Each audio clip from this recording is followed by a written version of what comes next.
सातवाहन म्हणजे महाराष्ट्रातील एक बलवंत व कीर्तिवंत राजघराणे. याच सातवाहनांनी खऱ्या अर्थाने दुर्ग बांधणीची पद्धती महाराष्ट्रात रूढ केली. या सातवाहनांनी जुन्नर परिसरात ऐतिहासिक नाणेघाटासोबत शिवनेरी, जीवधन, चावंड, हडसर सारखे दुर्ग बांधले. कातळ कोरीव पायऱ्या, प्रवेशद्वार, खांब करून केलेली पाण्याची टाकी, गुहा, धान्य कोठारे ही सातवाहन काळातील दुर्ग बांधणीतील प्रमुख वैशिष्ट्ये होती. आज मितीस हजारो वर्ष उलटून सुद्धा त्यांनी उभारलेली ही दुर्गशिल्प काळाशी झुंज देत उभी आहेत. हजारो वर्ष या दुर्गांनी केवळ आपले अस्तित्व टिकवले नाही, सौंदर्य सुद्धा तितकंच अबाधितपणे जपलं आहे. हे कातळ कोरीव सौंदर्य अनुभवण्यासाठी सातवाहनांनी बांधलेल्या गडांना भेट देणं गरजेचं आहे. जुन्नर परिसरात अनेक गड आहेत की जे आपणास सातवाहनांच्या स्थापत्य शैलीचे दर्शन घडवतात. जुन्नरची भूमी ही गडकिल्ल्यांची, कातळ कोरीव लेण्यांची व दुर्गम घाटवाटांची भूमी आहे. शिवपूर्व काळात नाणेघाटासारख्या पुरातन व्यापारी मार्गावर वचक ठेवण्यासाठी सातवाहनांनी हे सर्व जुन्नरच्या आसपास असलेले दुर्ग बांधले. या अभेद्य गडकिल्ल्यांची शृंखलाच या भूमीत निर्माण त्यांनी केली. या शृंखलेतील सर्वच दुर्ग कातळ कोरीव अवशेषांनी समृद्ध असलेले व कसदार चढाईचे आहेत. यातील एक दुर्ग मात्र इतर दुर्गांच्या मानाने उंचीचा काही कमी पण खडा कातळ असून सुद्धा सद्यस्थितीत रेलिंग लावण्याने दुर्गप्रेमींच्या सोयीचा झाला आहे. कोकडी नदीच्या उगम स्थानाजवळ असलेला हा छोटेखानी कातळ कोरीव दुर्ग म्हणजे किल्ले चावंड उर्फ प्रसन्नगड होय. आज आपण यालाच भेट द्यायला चाललो आहोत. चावंड गावानजीक चावंडगड आहे. आपटाळे गावानजीक येताच उजव्या हाताला चावंडचे कातळकडे आपले लक्ष वेधून घेतात.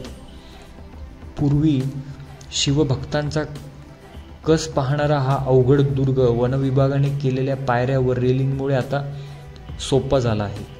सर्व बाजूंनी सरळसोट कातळकडे जरी दिसत असले तरी दगडात खोदलेल्या खोबणीच्या वाटेने आपणास अर्ध्या तासात गडावर सहज पोहोचता येते. या वाटेवरती पूर्वी कातळात पुरलेली एक तोफ होती.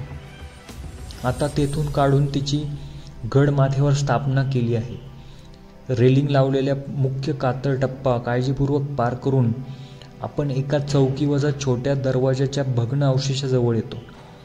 येथून पुढे आलो की आपण चावंडच्या 2 कातळ कड्यांमधील गळीत असलेल्या प्रशस्त पायऱ्यांच्या मार्गापर्यंत येऊन पोहोचतो. बऱ्याच लांब, रुंद व किमान गुडघाभर उंचीच्या पायऱ्या चढताना आपली चांगलीच दमछाक होते.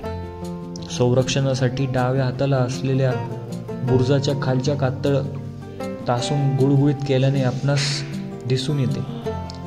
पायरी मार्गाने पुढे आपण चावंड दुर्गाच्या महादरवाजाजवळ येऊन पोहोचतो.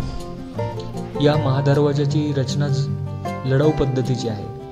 दरवाजाजवळ सुंदर असे गणेश शिल्प कोरलेले पाहता येते. किल्ले चावंड हा देखणा दरवाजा पाहिला की आपला थकवा क्षणार्धात नाहीसा होतो. इतर दुर्गांवर असणाऱ्या पहाऱ्याच्या देवड्या मात्र या दरवाजाजवळ दिसून येत नाही. प्रवेशद्वार ओलांडल्यावरती कातळ कोरीव पायऱ्यांचा एक टप्पा पार करून आपण गड माथ्यावरती पोहोचतो. या ठिकाणी पूर्वी वाटेवर असलेली तोफ लाकडी गाड्यावरती व्यवस्थित मांडून ठेवलेली आहे. ही तोफ पाहून पुढे गेल्यावर आपण सदऱ्याच्या वास्तूजवळ येतो. बाजूला एक दगडी भांडे दिसून येते. मुख्य वाटेने पुढे गेल्यावर आपणास एका दरवाजाचे नाममात्र अवशेष दिसून येतात. पुढे पायवाट्याच्या डाव्या हाताला गडावर वापरात असलेले पुरातन दगडी शौचकूप पाहावयास मिळते. ते पाहून आपण परत मुख्य वाटेकडे यायचे आणि उजव्या हाताला गडाच्या सर्वोच्च माथ्याकडे जाणारा मार्ग लागतो. गडाच्या सर्वोच्च माथ्यावरती चावंडाई देवीचे मंदिर आहे.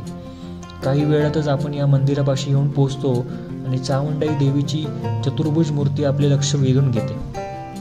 मंदिरासमोर दीपमाळ शोभून दिसते. दीपमाळेच्या आजूबाजूला आपणास नंदी व इतर मूर्तींचे अवशेष दिसून येतात.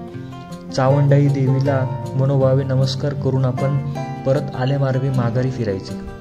बालेकिल्ला उतरून खाली आल्यावरती पूर्वेकडील पायवाटेने पुढे गेल्यावर एक पाण्याचे टाकं दिसून येतं. या टाकाच्या पुढे आपल्यास एक सुंदर कलात्मक नक्षीदार कमान दिसून येते. या कमानीजवळच आपल्याला पुष्करणी पाहावयास मिळते. या पुष्करणीच्या बाजूलाच असलेल्या दगडी कोनाड्यात गणेश मूर्तीसह इतर प्राचीन मूर्ती दृष्टीस पडतात. पुष्करणीच्या बाजूला भग्नावस्थेतील एक नंदी दिसून येतो. एकेकाळी गडाचे वैभव असलेली ही सुंदर पुष्करणी वास्तू आज मितीस मात्र ढासळत चाललेली आहे. हे सगळे अवशेष जपणे गरजेचे आहे. पुष्करणी पाहून पुढे गेल्यावरती उत्तरेस गडाचे मुख्य आकर्षण असलेल्या सप्तमातृका नावाच्या पाण्याच्या टाक्या आहेत. या एकात एक गुंफलेल्या टाक्या पाहिल्यावरती गडावर त्या काळी किती प्रमाणात शिबंदी होती याचा अंदाज येतो. कातळ कोरीव प्रवेशद्वारामुळे या टाक्यांच्या सौंदर्यात अजून भर पडते. या प्रवेशद्वाराजवळ सुद्धा गणपतीचे सुंदर शिल्प कोरलेले पाहायला मिळते. पाण्याने शिगोशिग भरलेल्या या टाक्यांच्या पार्श्वभूमीवर सह्याद्रीच्या डोंगर रांगाचे होणारे दर्शन आपणास सुखावून सोडते. हा टाकी समूह पाहून माघारी आल्यावरती आपण पायवाटेने थोडे खाली उतरून जायचे. खाली उतरल्यावर उत्तरेकडे गडाच्या पोटात आणखी 3 ते 4 कातळ कोरीव गुहा दिसून येतात. या गुहा समूहाच्या समोरच माणिक डोहक धरण क्षेत्राचे विलोभनीय दर्शन घडते. या धरणातील निळाशार पाण्याच्या पार्श्वभूमीवर निमगिरी, हनुमंतगडाचे कातळकडे, हडसर पर्वत, सिंधोळा, नाणेघाटाकडील वराडी डोंगराचा फार सुंदर नजारा आपल्याला पाहता येतो. सभोवतालच्या या परिसराचे दुर्गप्रेमींना मोहून नाही टाकले तर नवलच. सह्याद्रीची ही नानाविध मोहक रूपं आपल्या डोळ्यात साठवून आपण संपूर्ण गड फेरी करण्यासाठी दक्षिणेकडे मार्गस्थ व्हायचे. वाटेत आपणास पाण्याची अजून 2 ते 3 जोड टाकी दिसतात. या वाटेने पूर्ण गड फेरी करून आपण प्रवेशद्वारासमोरच्या मुख्य वाटेला येऊन मिळतो. अशा रीतीने आपली गडफेरी पूर्ण होते. चावंड किल्ल्याच्या निर्मितीचे श्रेय जाते हे सातवाहन राजवटीला. मलिक अहमद निजामशहाने हा दुर्ग सन 1489 मध्ये बहामनी सत्तेकडून जिंकून घेतला. सन 1565 ते 1588 दरम्यान मुर्तुजा निजामशहाने त्याच्या मुख्य प्रधानास खानास मौलाना हसन तब्रिजी याला चावंडगडावरील कैदखान्यात ठेवले होते. पुढे सन 1595 मध्ये बुरहान निजाम दुसरा याचा मुलगा बहादूर शाह याला सुद्धा चावंडगडावरती कैदेत ठेवले गेले होते. हाच बहादूर शाह पुढे निजामशाहीच्या गादीवर बसला. निजामशाही वाचवण्यासाठी शहाजीराजांचे प्रयत्नांची शर्त करत असताना चावंडगडाचा ताबा त्यांच्याकडे होता. सन 1636 मध्ये मुर्तुजा निजामशहाला हाताशी घेऊन राजकारण करणाऱ्या शहाजीराजांचा डाव फसल्यावर हा गड मुघलांकडे गेला. सन 1671-72 मध्ये शिवाजी महाराजांनी जुन्नर परिसरातील जीवधन, हडसर, हरिश्चंद्रगडासोबत चावंडगडही स्वराज्यात आणला. चावंडगडाचे त्यांनी प्रसन्नगड असे नामकरण तेव्हा केले. सन 1695 मध्ये गाझीउद्दीन बहादूर फिरोजचंग याने चावंडगड मुघलांना जिंकून दिला. पुढे हा गड पेशव्यांच्या ताब्यात गेला. पेशवा या गडाचा वापर मुख्यत्वे राजकीय कैदी ठेवण्यासाठी करत असत. सन 1818 मध्ये इंग्रजांनी गडावरती तोफांचा मारा करून इथल्या पायऱ्या सुरुंगाने उद्ध्वस्त करून चावंडगड जिंकून घेतला. चावंडगड, चामुंडगड, चौंड, प्रसन्नगड अशा वेगवेगळ्या नावांनी ओळखल्या जाणाऱ्या या गडाने सातवाहन, बहमनी, निजामशाही, आदिलशाही, मोगलाई, मराठेशाही व नंतर इंग्रज ही सर्व स्थित्यंतर अनुभवली. असा हा शेकडो वर्षाचा इतिहास लाभलेला चावंड किल्ला त्यावरील विपुल दुर्ग अवशेषांमुळे प्रसन्नगड या त्याच्या नावानुसार आपणास प्रसन्न करून सोडतो.